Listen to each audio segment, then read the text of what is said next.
What's going on, everybody? Welcome back to the Hoop Hogs Video Mailbag. Curtis Wilkerson here with Inside Arkansas on the Pod at the Palace. We are knee-deep now in our Arkansas Razorbacks player preview series where, listen, this is a daily Q&A. People ask questions, we answer them, and somebody said, yo, can you talk about all 9 of the guys in the rotation, strengths, weaknesses, look at some film, expectations? Yep, we can do that, and we're doing it. We've made it through several players now, but today, interestingly enough, a little Freshman Friday action. Let's talk about Karter Knox, who's going to wear number 11 for the Razorbacks this year. Listen, anyone who has listened to me at all since, when did he commit? April, probably knows how bullish I am on Karter Knox, right? More than most, I think, even though he's a 5-star McDonald's All-American. I said over the summer that I think he could be a guy who could win SEC Freshman of the Year, and I'm sticking to that. I'm absolutely sticking to that. I think he's a super talented player. There's a lot to like about Karter Knox. Why is that the case? Why do I feel that way? First of all, let's talk about the bloodline, right? I mean, his older brother, Kevin, played for Coach Cal at Kentucky. Everybody knows he was a lottery pick, SEC Freshman of the Year in 2018. His other brother, Kobe, plays basketball right now at South Florida. His dad was a wide receiver that he made it from Florida State to the NFL for a bit with the Arizona Cardinals. There's something to be said about just families that have supreme athletes across the board in it.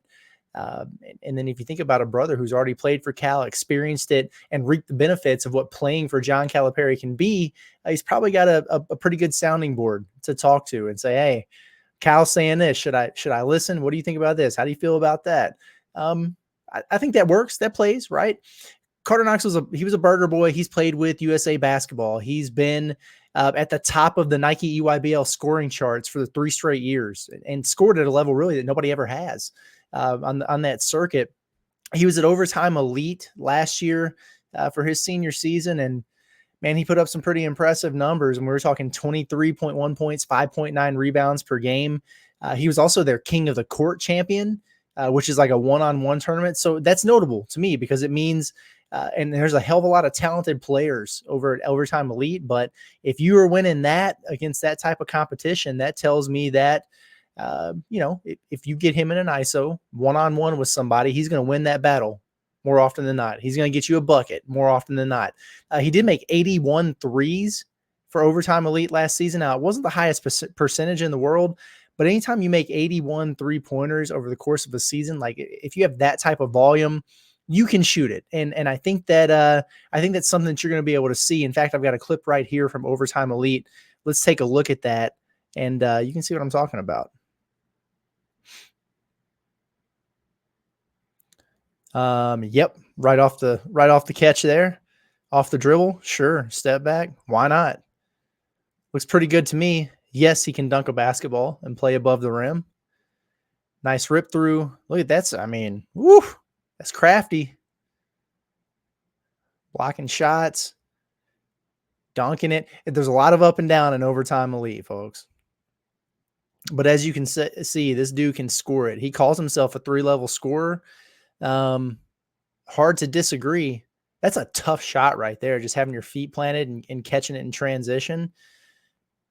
But like I said, we're talking about a guy here who I think he shot maybe sub 30% from 3 at Overtime Elite. But you look at that highlight clip, you shouldn't have any concerns about whether or not he can make a 3. Looks good. Nice stroke there. Off the catch, off the bounce, can do it in a variety of ways. Good stuff. Let's see. I love his size. 6'6", 225 as a true freshman. That's a major luxury, I think, because honestly, one of the biggest adjustments from high school to the SEC is physicality, right? I think that's fair to say, but not only does he have the size for it, but he's come in and worked his tail off this summer. He's really chiseled that frame. Body fat percentage has gone down a lot. He's gotten rid of some baby fat and turned it into muscle is what he's done. So Karter Knox, he's got the frame. He's built for this. That type of body is the type that holds up as a true freshman when you get into the dog days of SEC play in February, right? Think about that stretch that Arkansas's got where they got to be at Kentucky and then at Texas and they get Alabama at home. Those 3 games, big, tough physical teams over the course of 1 week of basketball. You got to have that type of physical body to be able to handle that. And I think he does. Listen, something fair to note probably at Overtime Elite is they're not exactly known for their defense, I don't guess. I'm not even saying that from the standpoint of, oh, his numbers are inflated. No, so much as I think defense is probably something we'll have to maybe keep an eye on, just to see how far along he is out of the gates. Uh, Not necessarily as concerned about keeping his man in front or whatever. Again, like he's got the 3-and-D build, the mold there as a guy that can defend on the wing. But team stuff, right? What are the instincts like? Is he going to gamble too much? Because they do a lot of that in Overtime Elite. How are his rotations? Is he late? Is he a good helper? Is he a good communicator out there on the floor? Those are the things that I want to see. And we're not going to know for sure, but that's something also that will improve over the course of the year, I would imagine. He kind of had the ultimate green light at Overtime Elite, which is fine. But I know that kind of reeling in that shot selection a little bit is something that they've been emphasizing in practice.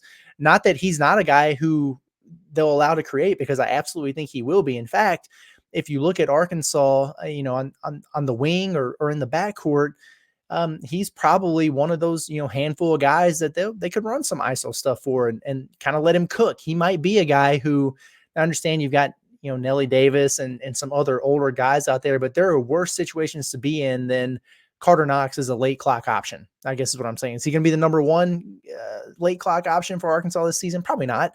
But he's a guy that you could give it to and let him cook a little bit.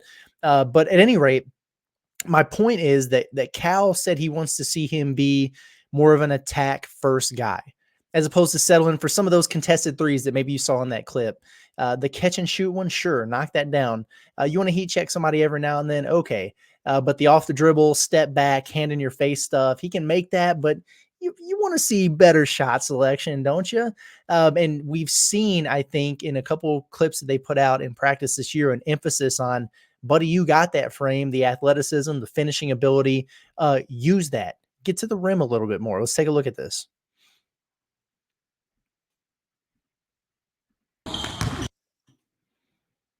Takes it right at Trevin Brazil, finishes there, and takes it right at Jonas Adu. Okay, so who like, if we're thinking about the guys that you would like to see him challenge on this team, you have, one of the more athletic guys in the SEC right there, who's at 6'11".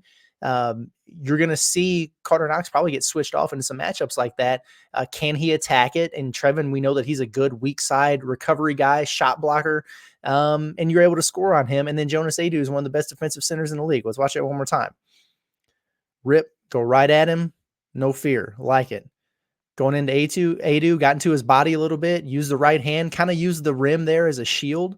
Good. Not too bad right there. So I'm excited to see what Karter Knox can become. And I understand that I might be a little bit more bullish than some other folks, but I really think that Arkansas's got, I don't want to call it a steal because we're talking about a guy who's a damn McDonald's All-American, but I think he's going to surprise some people, I guess is what I'll say in terms of his production.